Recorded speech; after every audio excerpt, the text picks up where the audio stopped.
एक आर्ट है। जितना ज्यादा सीखते जाएंगे उतनी कामयाबी आपकी मल्टीप्लाई होती जाएगी। मेरा एक दोस्त जो अक्सर कहता था कि मैं ऑफिस के फ्रंट डोर से एक कंप्यूटर लेके आता हूं और बैक डोर से 5 एम्प्लॉइज को फायर कर देता हूं। 2 साल में ही बैंकरप्ट हो गया, दिवाला निकल गया। और एक और दोस्त जो ऐसे ही फ्रंट डोर से कंप्यूटर लाता था, टेक्नोलॉजी को लाता था, लेकिन उसने अपने लोगों को फायर नहीं किया। बैकडोर उसके पास था ही नहीं। वो उनके साथ बैठा, उनके साथ डिस्कस किया, उनके ड्रीम्स सुने, अपनी दिक्कतें बताई और उनमें से ही बहुत लोग उसके इन्वेस्टर बन गए। उनमें से ही बहुत लोग उसके वेंडर बन गए। उनमें से ही बहुत लोगों ने सेल्फ एम्प्लॉयमेंट शुरू करके इसके लिए डायरेक्टली इनडायरेक्टली काम करना शुरू कर दिया और कामयाबी रोज इसके पैरों को चूमती है। अभी तक हमने ये समझ लिया कि पैसा कमाने की क्षमता को बढ़ाने के लिए हमें लोगों का पैसा इस्तेमाल करना पड़ेगा, लोगों का समय इस्तेमाल करना पड़ेगा, लोगों का नॉलेज, लोगों का एक्सपीरियंस, लोगों की क्वालिफिकेशन इस्तेमाल करनी पड़ेगी। लेकिन कैसे, हाउ, आइए आगे समझते हैं। 1995 में मैंने पहला मोबाइल फोन खरीदा था। बहुत बल्कि S4 मॉडल था, शायद कोई 600-700 ग्राम उसका वजन होगा। 16 रुपीज 16 रुपीज पर मिनट की आउटगोइंग कॉल्स थी एंड शायद 9 रुपीज पर मिनट की इनकमिंग कॉल्स थी। उसके बाद आज तक यानी तकरीबन 25-26 साल, ज्यादा ही साल हो गए इससे।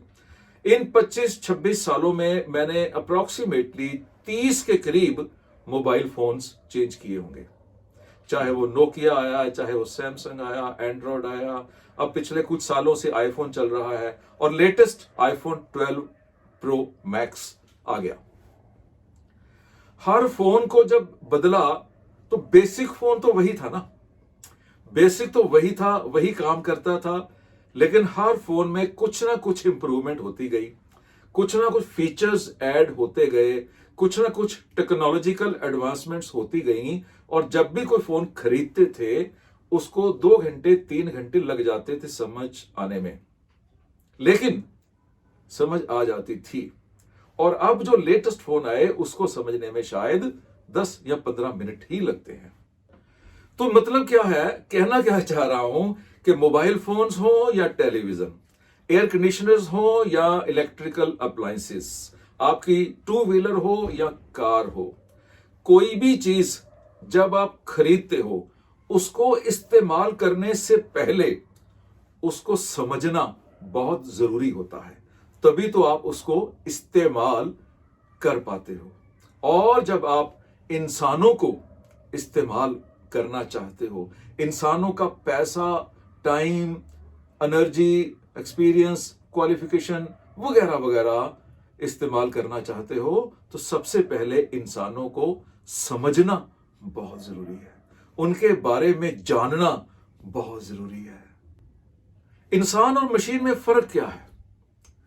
मशीन को इंसान बनाता है और इंसान को बनाने वाला वो भगवान है, वो वाहेगुरु, अल्लाह, वो खुदा, वो गॉड जो दिखाई नहीं देता है, इनविजिबल पावर है। तो मशीन को इंसान ने बनाया और इंसान को उस पावर ने बनाया। यानी हम कह सकते हैं कि इंसान उस भगवान का, उस इनविजिबल पावर का ही एक रूप है। और मशीनों और इंसानों में जो सबसे बड़ा फर्क होता है ना, वो है इमोशंस। इमोशंस, भावनाएं। मशीनें प्यार नहीं कर सकती हैं, इंसान प्यार करते हैं। मशीनें रो नहीं सकती हैं, इंसान रोते हैं।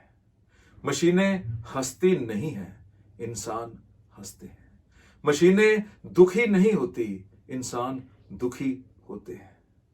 मशीनों की फीलिंग्स नहीं होती, इंसानों की फीलिंग्स होती हैं।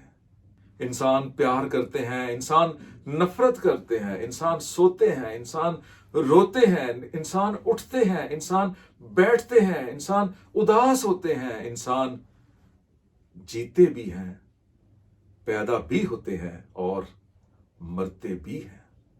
अगर आपने दूसरे लोगों की, अपने कस्टमर्स की, अपने एम्प्लॉयज, अपने वेंडर्स, उनकी भावनाओं, इमोशंस पर काबू पा लिया तो, बतख को ध्यान में रखना, बतख, ये सब कुछ अंदर है आपके, बाहर से आप शांत हो, तो उनको काबू कर लिया, उनका रिमोट कंट्रोल अपने हाथ में ले लिया, आपकी मर्जी से वो जब चले, उनका हंसना, उनका खेलना, उनका उदास होना, उनका प्यार करना, उनका नफरत करना, जब उसका रिमोट कंट्रोल आपके हाथ में आ गया, आपकी डायरेक्शन से वो चलने शुरू हो गए, तो फिर उनकी पॉकेट में पड़ा हुआ पैसा और बाकी सब चीजें आपके पास आ गई, और आपकी कामयाबी, आपकी अमीरी रोज मल्टीप्लाई होनी शुरू हो जाएगी। हम आने वाले चैप्टर्स में इमोशंस को कंट्रोल करने के तरीके डिटेल में समझेंगे। छोटे छोटे एग्जांपल से मैं आपको एक्सप्लेन करने की कोशिश करता हूं। एक आर्मी ऑफिसर, उसकी एक कमांड पर पूरा यूनिट बॉर्डर पे शहीद होने के लिए तैयार हो जाता है। इन्हीं इमोशंस को कंट्रोल करके आतंकवादी, सुइसाइड बॉम्बर्स तैयार कर लेते हैं। पॉलिटिकल लीडर्स करोड़ों लोगों से वोट ले जाते हैं। धार्मिक गुरु करोड़ों रुपए की डोनेशंस ले जाते हैं, और बहुत बार बहुत लोग अपनी पूरी पूरी जायदाद उनके नाम कर जाते हैं। यूनियन लीडर्स कंपनीज में हड़तालें करवा देते हैं। टेलीविजन का एक 10 सेकंड का एडवर्टाइजमेंट आपको वो प्रोडक्ट खरीदने के लिए मजबूर कर देता है। सेल्स मैनेजर की एक ही इंस्ट्रक्शन उसकी सेल्स टीम को और प्रोडक्टिव बना देती है।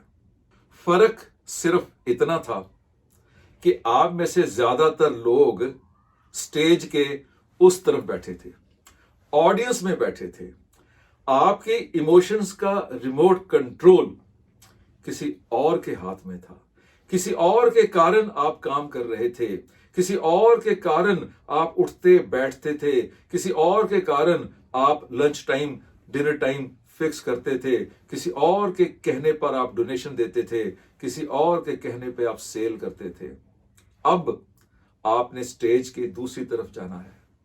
अब आपने अपना रिमोट कंट्रोल उन लोगों से वापस छीनना है, और अगर अपना रिमोट कंट्रोल खुद अपने पास है तो फिर लोगों के रिमोट कंट्रोल्स अपने पास लेके आने हैं। इन सिंपल वर्ड्स, आपने उनकी आत्मा को खुश करना है, और अगर आपने उनकी आत्मा को खुश कर लिया